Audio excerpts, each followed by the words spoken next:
Depuis que les Américains ont adopté la stratégie des convois, les Allemands ont perdu le contrôle de la situation. Dönitz cherche un moyen de reprendre les choses en main. En mai 1942, il donne l'ordre à ses U-boats de faire route vers le Saint-Laurent, au Canada. Jusqu'à présent, leurs attaques se sont concentrées le long des côtes. Désormais, les sous-marins s'enfoncent à des centaines de kilomètres en territoire ennemi. La majeure partie des navires marchands canadiens à destination de la Grande-Bretagne passe par ce goulet. Une attaque à cet endroit précis couperait une voie de ravitaillement cruciale pour les Anglais. Le fleuve est l'environnement idéal pour les sous-marins de Dönitz. Dans l'immensité de l'Atlantique, il est parfois presque impossible de localiser les convois. Mais ici, les navires viennent à eux. Le plus souvent, 2 sous-marins allemands prenaient position dans le Saint-Laurent et laissaient les navires passer au-dessus d'eux. Le fleuve présente un autre avantage. Le sonar actif, baptisé ASDIC, a été conçu spécifiquement pour les eaux froides de l'océan. Mais dans le Saint-Laurent, les ondes sonores pénètrent mal dans le mélange d'eau douce et salée. Le faisceau est déformé et les sous-marins sont pratiquement invisibles.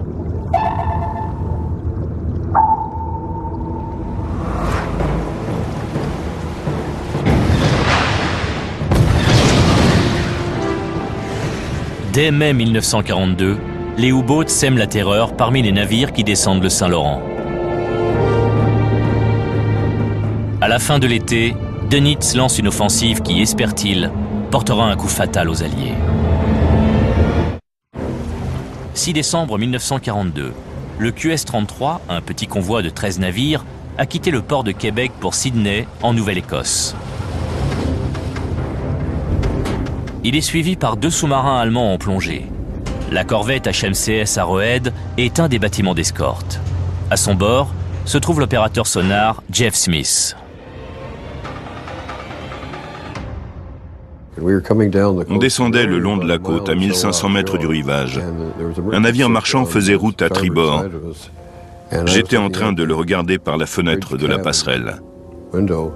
Il suivait son cours, et en voyant sa silhouette couper le rayon du phare encore allumé, je me suis dit, bon sang, ça ferait une cible parfaite. Une torpille tirée par l'un des submersibles allemands déchiquette la coque de l'Aias, un cargo grec chargé de milliers de tonnes de bois et d'acier. Jeff Smith est de quart devant l'un des sonars de l'Arrowhead. Il doit à tout prix localiser le sous-marin. Balayage à 4-0, 9-0. On a balayé la zone de chaque côté sur 10 ou 15 degrés. Pour ça, on envoie un ping. S'il se réfléchit sur un objet, ça fait ping, whoop, ping, whoop. Le jeune homme sait que le sous-marin est là quelque part, mais il n'arrive pas à obtenir un contact. On recevait un bon ping, et puis plus rien pendant 10 minutes. Parfois, on n'entendait rien, tout était brouillé. Bien caché sous les eaux agitées du fleuve, le sous-marin reste invisible. Finalement, l'Arrowhead fait marche arrière pour secourir l'équipage du cargo. 5 degrés à tribord. On a commencé à les sortir de l'eau. Certains étaient gravement brûlés. Quand vous voyez 10 ou 15 gars se tordre de douleur, les bras disloqués et ce genre de choses, vous agissez. On a fait ce qu'on a pu. À son tour, un deuxième sous-marin prend position pour attaquer le convoi.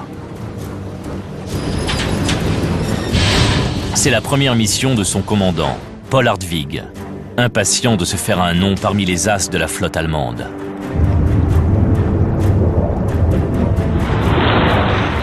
L'équipage de l'Arrowhead ne se doute pas que le submersible s'est infiltré au milieu du convoi. À la fin de mon quart, je suis allé faire un tour à la proue où un de mes copains était de vigie. J'étais là en train de fumer une cigarette quand je lui ai dit « Tiens, des marsouins !» Il m'a répondu « C'est pas des marsouins, c'est des torpilles !» Hartwig a lancé simultanément 3 torpilles sur 3 navires différents.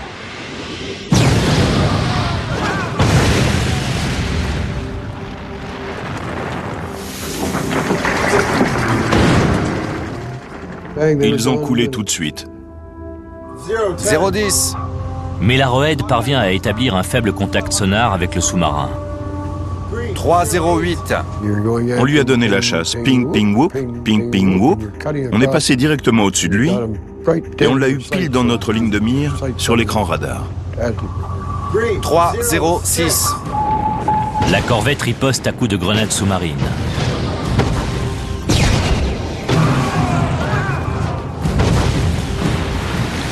Le bruit est incroyable, inimaginable. La dynamite explose tout autour de vous.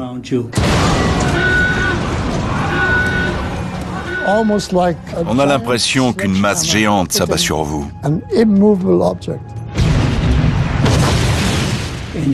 On se demande si on sera encore vivant 2 minutes plus tard.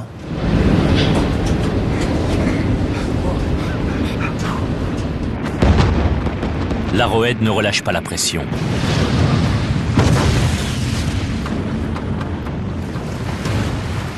On a commencé à 1400 mètres. À 460 mètres à peu près, les ping whoop étaient très rapprochés. Et puis tout d'un coup, plus rien. Le sous-marin semble s'être volatilisé. Hartwig a utilisé ce qu'on surnomme un lance-pilule, une contre-mesure mise au point par les Allemands pour bloquer le signal du sonar. Le lance-pilule est une espèce d'Alka-Seltzer géant qui, une fois dans l'eau, se met à bouillonner. Ça dégage un énorme rideau de bulles qui devient l'asdique et on perd le contact avec le sous-marin. Hartwig échappe à la corvette et continue de semer la panique, coulant 3 navires de plus. Les Canadiens lancent alors une chasse de grande ampleur pour localiser et détruire le submersible.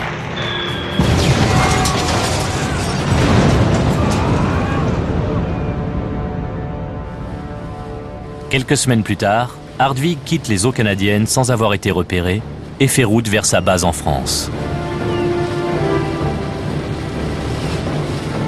Son succès est la preuve que la marine canadienne débordée est incapable de protéger son propre territoire. Le gouvernement canadien décide alors d'interdire le Saint-Laurent aux navires internationaux. Dönitz remporte une nouvelle victoire sur les Alliés. Avec le blocage du Saint-Laurent, les exportations à destination de la Grande-Bretagne chutent de façon alarmante. Ce que l'on craignait est devenu une réalité. La Grande-Bretagne ne pourra plus tenir très longtemps.